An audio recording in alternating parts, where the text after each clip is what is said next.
Hello বন্ধুরা, তোমাদেরকে edu enlightenment চ্যানেলে সবাইকে স্বাগত জানাই। তো আমরা যে প্র্যাকটিস সেটের সিরিজ চালাচ্ছিলাম তার আজকে সেট 18। ঠিক আছে, বেশি কথা না বলিয়ে চলো ডাইরেক্ট আমরা একেবারে কোশ্চেনের উপরে নজর দিই। আর যারা নতুন আছো তারা অবশ্যই সাবস্ক্রাইব করবে, ভালো লাগলে লাইক শেয়ার করে দেবে। যারা পুরনো আছো তারা অবশ্যই কমেন্ট করবে কেমন লাগছে, লাইক করবে এবং বন্ধুদের মাঝে শেয়ার করবে। চলো কথা না বাড়িয়ে শুরু করি। প্রথম কোশ্চেন দেখো কি বলছে। 3 এবং 200 এর মধ্যে কতগুলি সংখ্যা 7 দ্বারা বিভাজ্য। ঠিক আছে, তাহলে কি করবে, 3 এবং 200 এর মধ্যে কতগুলি সংখ্যা আছে যারা 7 দ্বারা বিভাজ্য।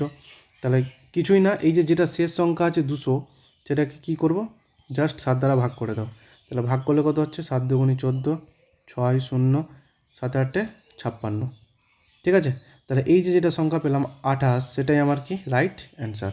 ঠিক আছে, তাহলে 3 থেকে 200 এর মধ্যে কতগুলি সংখ্যা 7 দ্বারা বিভাজ্য আছে, মোট 28টি সংখ্যা আছে যেগুলো 7 দ্বারা বিভাজ্য। তাহলে 1-এর বি হয়ে গেল কি রাইট অ্যান্সার। ঠিক আছে, কীভাবে সহজে করা হয় দেখিয়ে দিলাম। পরের কোশ্চেন বলছে 1/15, 1/35, 1/63, 1/99 প্লাস 1/143। তাহলে আমি জিনিসটাকে লিখে দিচ্ছি। ঠিক আছে, 1/35 প্লাস 1/63 প্লাস 1/99 প্লাস 1/143। তাহলে এই যে 15, 35, 63, 99, 143 এর যদি আমি লসাগু করতে চাই, তাহলে আমাকে অনেকটা সংখ্যা বড় হয়ে যাবে, অনেক বড় সংখ্যা হয়ে যাবে লসাগুটা, তাহলে আমার ঝামেলা হয়ে যাবে। তাহলে দেখতে হবে যে এই যে কোশ্চেনটা কোনো প্যাটার্নে আছে কি বা কোনো প্যাটার্ন ফলো করছে কি। তাহলে দেখব, আমরা একটা প্যাটার্ন শিখেছিলাম, আমি দেখবে আমার আগের ভিডিওতে আছে, আগের ভিডিওগুলোতে একটা সিম্পলিফিকেশনের ভিডিও আছে, সেখানে করানো আছে খুব সহজভাবে কীভাবে করা যায়। তো কী প্যাটার্ন আছে, এই যে 15কে যদি আমি ভেঙে দিই 3 × 5, আবার 35কে যদি ভেঙে দিই 5 × 7, আবার 63কে যদি ভেঙে দিই 7 × 9 প্লাস 9 × 11 প্লাস 11 × 13। তাহলে এটা একটা প্যাটার্নে আছে কি, যে কীভাবে করতে হয় দেখো, প্রতিটার গ্যাপ কত আছে, 2 2 2 করে গ্যাপ আছে। তাহলে করার নিয়ম কি, যে এই যে প্রথম যেটা ভগ্নাংশ 1/3কে আমি আলাদা করে দিলাম, শেষের যে ভগ্নাংশ 1/13 সেটাকে আলাদা করে দিলাম, আর মাঝখানে কী হবে, সবসময় মাইনাস। তাহলে প্রথমে ক্যালকুলেশন করি, তাহলে ক্যালকুলেশন করে কি হয়ে যাবে, 13 লসাগু করলে হয়ে যাবে তোমার এটা। ঠিক আছে, 10/3 × 13, তার মানে 10/39। ঠিক আছে, এবারে কি করব, এই যে প্রতিটার যে গ্যাপ 2 আছে, তাহলে 2 থাকলে কি করব, জাস্ট নিচে 39-এর সাথে 2টাকে গ্যাপ গুণ করে দেবো। 3 গ্যাপ থাকলে নিচে 3 গুণ, 4 থাকলে 4 গুণ হতো, 5 থাকলে 5 গুণ হতো। ঠিক আছে, তো এখানে 2 আছে তার জন্য 2 গুণ করে দিলাম। তাহলে 2 দ্বারা কেটে দিলাম, কত, 5 দুগুণে 10। তাহলে আলটিমেট অ্যান্সার কী হচ্ছে, 5/39। তাহলে দেখো, সবচেয়ে যদি আমি বড় করে করতাম লসাগু করে, তাহলে অনেক বড় হয়ে যেত, ঝামেলা হতো। তাহলে আমি জানতে পারলাম যে একটা প্যাটার্ন ফলো করছে, একটা সিরিজ ফলো করছে, সেই সিরিজ দ্বারা অনুযায়ী খুব সহজে অঙ্কটা হয়ে গেল। তার অ্যান্সার কত, 5/39। তাহলে 2-এর এ হয়ে গেল কি রাইট অ্যান্সার। ঠিক আছে, চলো পরের কোশ্চেন দেখি। পরের কোশ্চেন বলছে এ ও বি এর মোট আয়ের গড় 200 টাকা এবং সি ও ডি এর আয়ের গড় 250 টাকা হলে তাদের সবার একসাথে গড় কত। তাহলে এ প্লাস বি, তাদের গড় আছে 200, তাহলে তাদের সমষ্টি কত হবে, 2 × 200, তাই তো। তাহলে কত হচ্ছে, 400। আবার সি প্লাস ডি এর যদি আমি সমষ্টি বের করি, তাহলে কত, 2 × 250, তাহলে কত হয়ে গেল, 500। তাহলে তাদের টোটালটা যদি আমি করে দিই, তাহলে কত পাবো, A plus B plus C plus D, সেটা কত পাচ্ছি, 900। তাহলে চেয়েছি কি, তাদের গড় চেয়েছে একসাথে, তাহলে গড় মানে কি, কতজন আছে, 4 জন। তাহলে তাদের সমষ্টিকে 4 দ্বারা ভাগ করলেই কী হয়ে যাবে, গড়টা পেয়ে যাবো আমি। তাহলে 900কে 4 দ্বারা যদি আমি ভাগ করে দিই, তাহলে কী হচ্ছে, 2, এখানে কত, 450। তাহলে 2 দ্বারা ভাগ করলে কত হয়ে যাবে, 2 দুগুণে 4 আর 25 দুগুণে 50। তাহলে তাদের একসাথে সবার গড় কত হয়ে যাবে, 225। তাহলে 3-এর ডি হয়ে গেল কি রাইট অ্যান্সার, তাই তো। চলো নেক্সট কোশ্চেন বলছে 2a সমান 3b সমান 4c হলে a:b:c কত। তাহলে কিছুই নেই, খুব সহজ, একদম যেভাবে বলছি সেভাবে করবে, তারা খুব তাড়াতাড়ি হয়ে যাবে। কি বলছে, এ এর মানটা চাইলে এই যে এ এর ভ্যালুটাকে পুরোটাকে ঢেকে দাও। ঠিক আছে, এ এর ভ্যালুটাকে যদি আমি এইভাবে এখন বোঝানোর জন্য এইভাবে ধরো যে আমি হাত দিয়ে ঢেকে দিলাম, যেহেতু দেখাতে পারছি না, ভাবো যে আমি ঢেকে দিলাম। তাহলে এর ভ্যালু বের করার জন্য কী করব, এ বাদ দিয়ে ওই ঘরটা বাদ দিয়ে যে সংখ্যাগুলো পড়ে আছে 3 আর 4 তাদের গুণ করে দেবো, 3 4 12। তাহলে এর মানটা পেয়ে গেলাম কত, 12, তাই তো? 1 মিনিট। তাহলে এর মান কত পেলাম আমি, 12। সেমভাবে বি এর মান বের করতে গেলে বিটাকে ঢেকে দাও, তাহলে বাকি সংখ্যা কী পড়ে আছে, 4 আর 2, তাহলে 4 দুগুণী 8। সি এর মান চাইলে সিটাকে ঢেকে দাও, তাহলে কী পড়ে আছে, 2 আর 3, তাহলে 3 দুগুণী 6। তাহলে A is two B is two C পেলাম 12 ইস টু 8 ইস টু 6। তাহলে সেটাকে ছোটো করে দাও 2 দিয়ে, 6 দুগুণী 12, 4 2 8, 3 দিয়ে 6। তাহলে অ্যান্সার পেয়ে গেলাম কত, 6 ইস টু 4 ইস টু 3। তাহলে 4-এর সি হয়ে গেল রাইট অ্যান্সার। তাহলে খুব সহজে বের করতে শিখলাম। চলো পরের কোশ্চেন। 5 নম্বর কোশ্চেন বলছে, একটি ভোট পর্বে একজন প্রার্থী 62% ভোট পেয়েছে এবং 144 ভোটে জিতেছে, তবে মোট ভোটের সংখ্যা কত? তাহলে একজন প্রার্থী, টোটাল ভোট আমার হচ্ছে 100, 100-র মধ্যে যে জিতেছে সে পেয়েছে 62, আর যে হেরেছে সে কত পাবে, তাহলে 100 থেকে 62 বাদ, তাই তো? তাহলে 38 পেয়েছে। তাহলে যে জিতেছে সে কত ভোটে জিতেছে, ওই যে পরাজয়ীকে হারিয়ে। তাহলে 62 থেকে 38 বাদ কত, 4, এখানে 4 2 24। তাহলে এই যে 24 ভোটে আমার কাছে জিতেছে সেটাই কোশ্চিনে দিয়েছে 144। তাহলে 100 মান কত, 100 মান 6। তাহলে কাটাকাটি করে দিলেই তো হয়, 24 একে 24, 6 24-এ 144, ঠিক আছে? তাহলে 1-এর মান পেয়ে গেছি 6। চেয়েছি কি দেখো, মোট ভোটের সংখ্যা। তাহলে মোট ভোটের সংখ্যা কত, 100। তাহলে 100 মান যদি 6 হয়, তাহলে 100 সমান কত, 100 গুণ 6। তাহলে মোট ভোটের সংখ্যা কত পেলাম, 600। তাহলে রাইট অ্যান্সার হচ্ছে কি 5-এর বি, তাই তো? চলো পরের কোশ্চেন।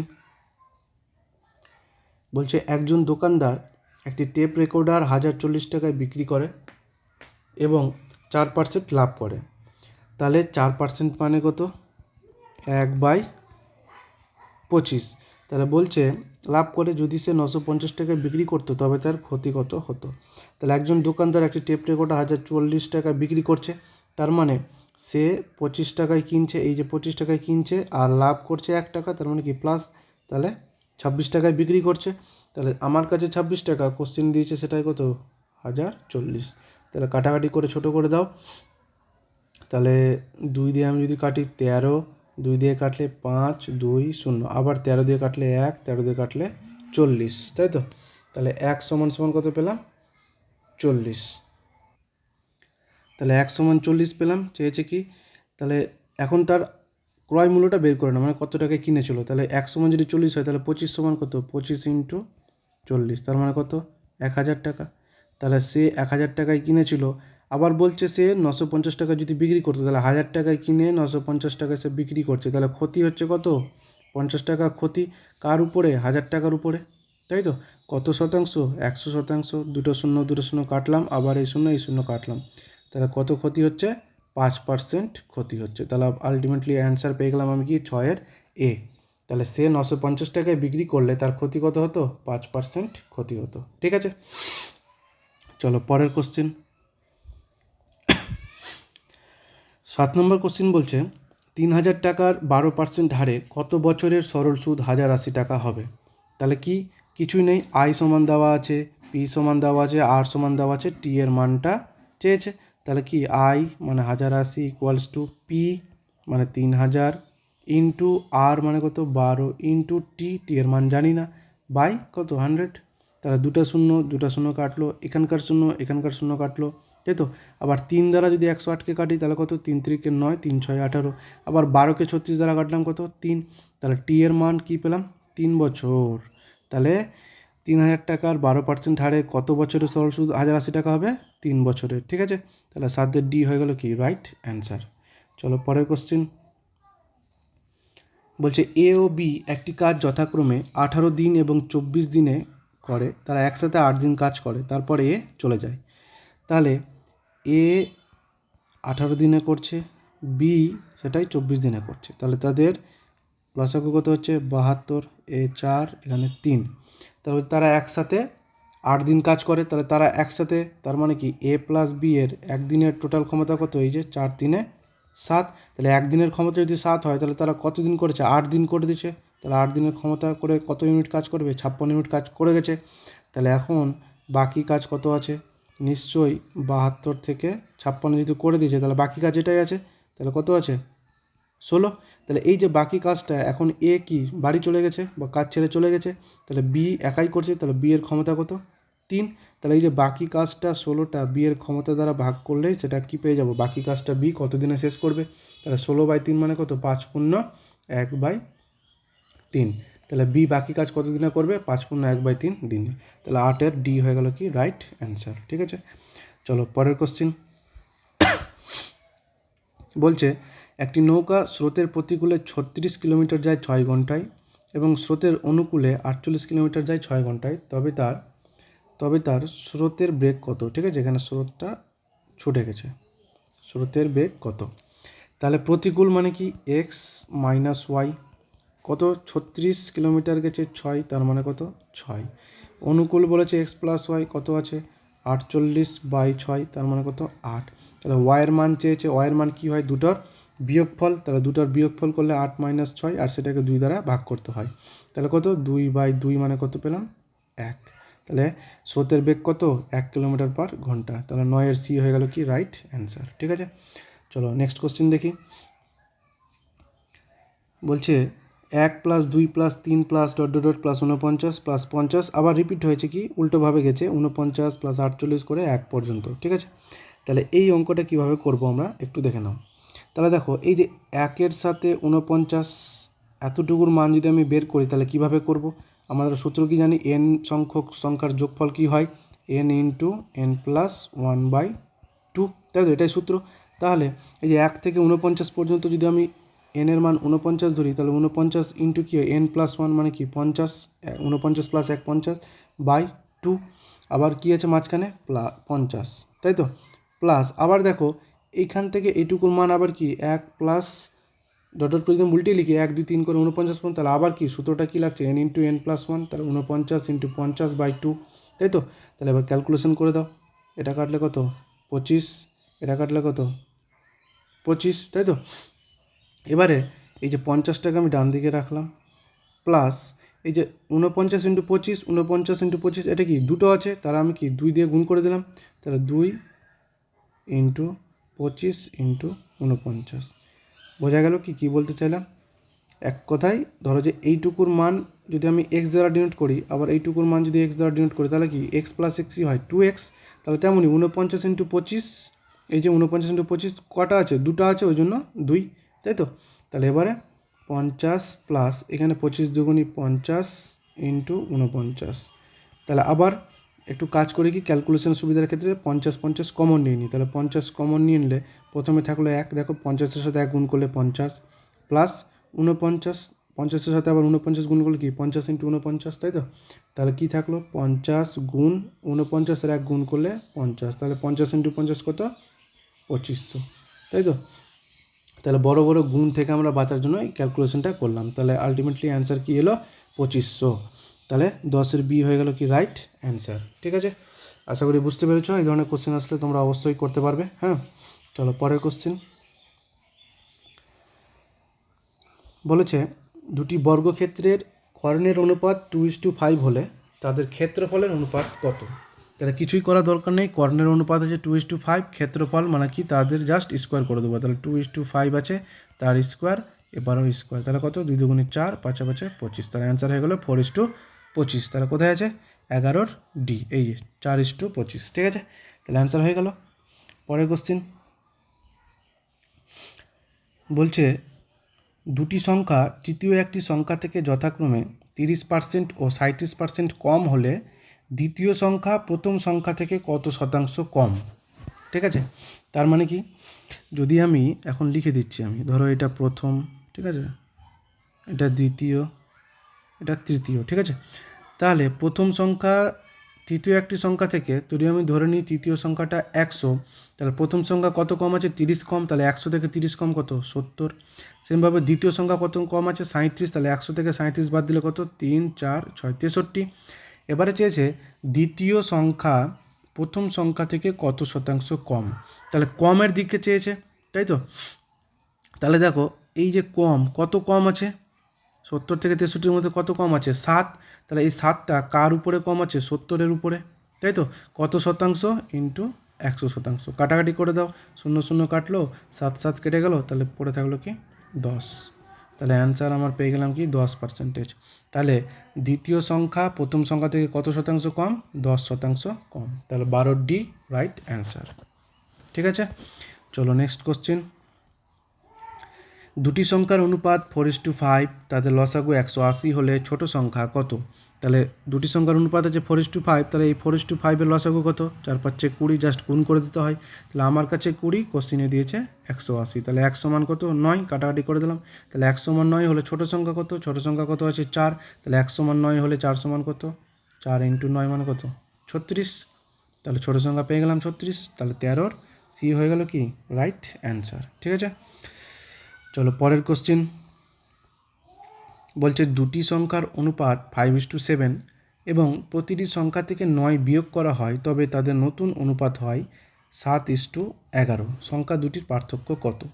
তাহলে এই ধরনের অঙ্কতে দুটো অনুপাত লিখলাম 5:7, 7:11।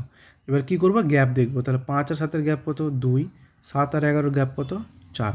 তাহলে আমাকে কী করতে হবে? গ্যাপটা সেম করতে হবে। তাহলে যদি আমি এই 2টাকে যদি 2 দ্বারা গুণ করে দিই, তাহলে কি গ্যাপটা সেম হয়ে যাচ্ছে? 4 4 সেম হয়ে যাবে।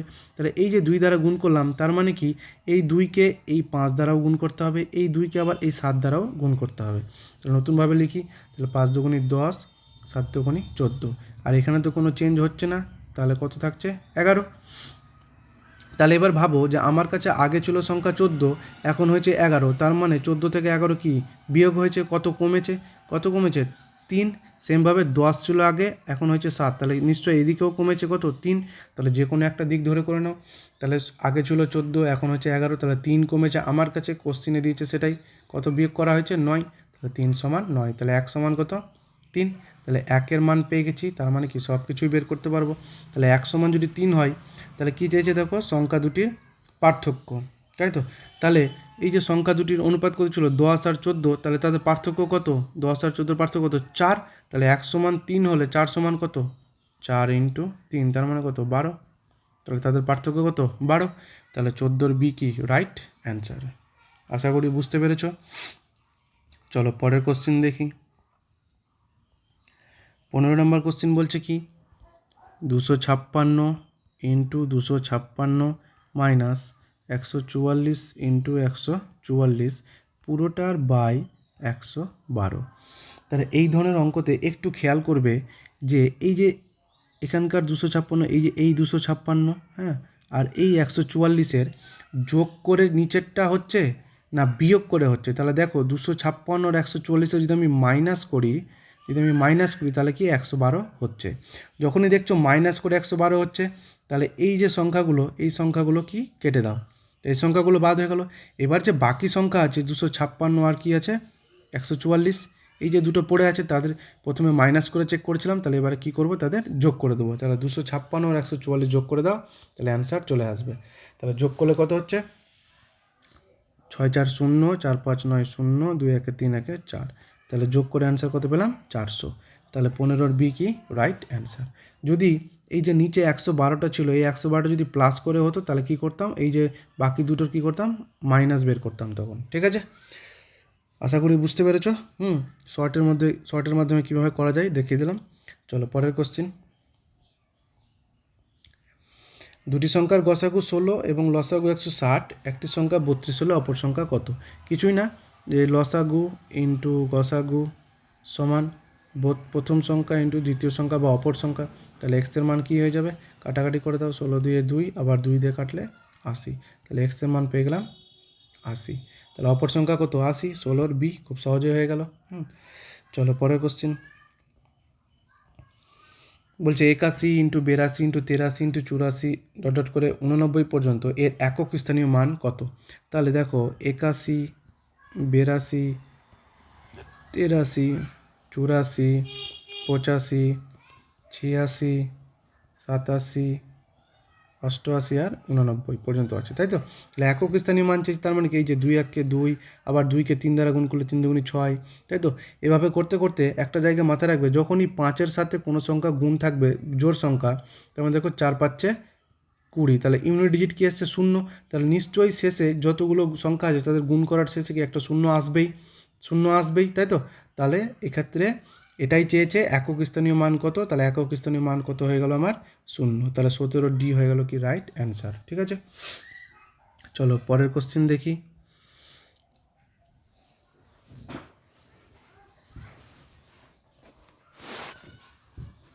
18 নম্বর কোশ্চেন বলছে একটি সমবাহু ত্রিভুজের ক্ষেত্রফল 4√3 হলে তার পরিসীমা কত? তাহলে একটি সমবাহু ত্রিভুজের ক্ষেত্রফলের সূত্র হচ্ছে √3/4 ইন্টু এ স্কোয়ার মানে বাহু স্কোয়ার সমান দিয়ে দিয়েছে কত 4√3। তাহলে এখান থেকে এ এর মান বের করবো, √3 কাটলাম, তাহলে এ স্কোয়ার সমান 4টা উপরে গুণ হয়ে গেল 16, তাহলে এ এর মান কত পেলাম √16 মানে কত 4, স্কোয়ারটা উপরে গেলে কি রুট হয়ে যায়, তাহলে এ সমান 4। তাহলে তার পরিসীমা একটি ত্রিভুজের 3টি বাহু, তার পরিসীমা কী হয় 3a, তার মানে কি 3 ইন্টু 4, এর মান 4, তাহলে কত 12, তাহলে অ্যান্সার পেয়ে গেলাম 18 এ রাইট অ্যান্সার, তাই তো? চলো নেক্সট কোশ্চেন বলছে এক্সের পাওয়ারে এক্স সমান 16 হলে বলছে এক্স প্লাস 5 তার পাওয়ারে স্কোয়ার সমান কত? ঠিক আছে, খুব ভালো কোশ্চেন। তাহলে এক্সের পাওয়ারে এক্স মানে যে সংখ্যাটা আছে তার পাওয়ারে আবার সেই সংখ্যাটাই, তাহলে আমি একটু চালাকি করি কি যে এই যে 16 আছে, 1 মিনিট, হ্যাঁ এখানে 16 হবে না, ঠিক আছে, এই কোশ্চেনটাতে 16 হবে না, এখানে হবে 27, ঠিক আছে, একটু কেটে দেবে, এটা 27। তাহলে কি করব যে এক্সের পাওয়ারে এক্স মানে কি যে সংখ্যাটা থাকবে তার পাওয়ারে সেম সংখ্যা, তাহলে 27কে যদি আমি ওইভাবে ভাঙি তাহলে দেখো 27কে আমি কী আকারে ভাঙতে পারি 3 ইন্টু 3 ইন্টু 3, তাহলে লিখতে পারি 3-এর পাওয়ারে কটা 3 আছে 3, তাহলে দেখো এক্স তার পাওয়ারে এক্স তার মানে কি 3 তার পাওয়ারে 3 মানে সেম সংখ্যার পাওয়ারে সেম সংখ্যা, তাহলে এখান থেকে বলো এক্সের মান কী পাবো, এক্সের মান 3, তাহলে এক্সের মান 3 এবার এখানে বসিয়ে দাও, তাহলে 3 + 5 তার স্কোয়ার, তাহলে 5 3 8, 8-এর স্কোয়ার কত 64, তাহলে অ্যান্সার হয়ে গেল আমার কত 64, তাহলে যে কোনো একটা অপশান কেটে দাও দিয়ে 64, ঠিক আছে, তাহলে রাইট অ্যান্সার আমার কি 64। এরকম কোশ্চেন আসতেও পারে, হ্যাঁ আসলে আশা করি তোমরা করতে পারবে এবার থেকে। চলো এই সেটের লাস্ট কোশ্চেন 20 নম্বর কোশ্চেন কী বলছে দেখো, খুব সহজ। একটি বৃত্তের ব্যাস 10% হ্রাস পেলে তার পরিধি কত হ্রাস পাবে? কিছুই না, ব্যাসার্ধ পরিধি যদি 10% হ্রাস পায় তাহলে তার পরিধিও 10%ই হ্রাস পাবে, তাহলে যেটা দেওয়া থাকবে সেটাই আমার অ্যান্সার, তাহলে 20 এ হয়ে গেল রাইট অ্যান্সার, ঠিক আছে। তো খুব ভালো ভালো কোশ্চেন ছিল আজকে, তো আশা করি তোমাদের ভালো লেগেছে, অবশ্যই কমেন্টে জানাও কেমন লাগছে, ভালো লাগলে লাইক করো শেয়ার করো বন্ধুদের মাঝে, আর KPWPর যে ভ্যাকান্সিগুলো আছে সেগুলোতে মানে এমনভাবে খেটে যাও এখন থেকেই পড়াশোনা করে যাও যাতে একটা চাকরি তোমার হয়ে যায়, হ্যাঁ একটা সিট যাতে তুমি পেয়ে যাও আর কি। তো কন্টিনিউ রাখো পড়াশোনা, অবশ্যই তোমরা সফল হবে। তো এইটুকুই ছিল, সবাই ভালো থেকো, থ্যাংক ইউ।